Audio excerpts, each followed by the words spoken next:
nanalo lang ako. Ako nakakuha ng green flag dahil pinagbigyan mo. Hindi. Nagkamali siya. Siguro kung nakuha niya agad yung green, panalo na. Pero minsan kasi pinapagana rin yung utak sa mga ganyan. Ha? Hindi puro galing, hindi puro lakas. Minsan, wag din po. Joke lang. Hindi, ano lang, na-oversee niya ba? Okay. Overlooked. Wow. Talo.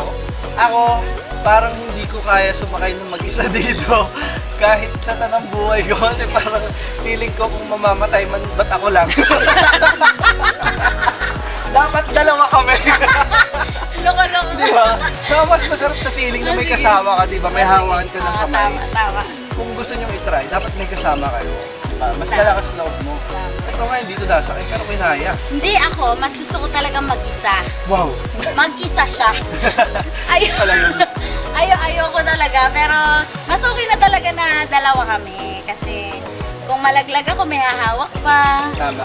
Para sa akin, lahat experience natin. Kahit ito, kahit anong takot nyo. Face your fears, kumbaga. At the end of the ride naman, mag-enjoy ka naman. Oo, So, tama. Worth it naman. Worth it. Once in a lifetime, huwag nyo nang ulitin. Thank you, Amazing Earth! Marami po kaming exclusive content para sa inyo. Just visit gmanetwork.com/entertainment at i-follow kami sa aming official Facebook, Instagram, X, TikTok at YouTube accounts.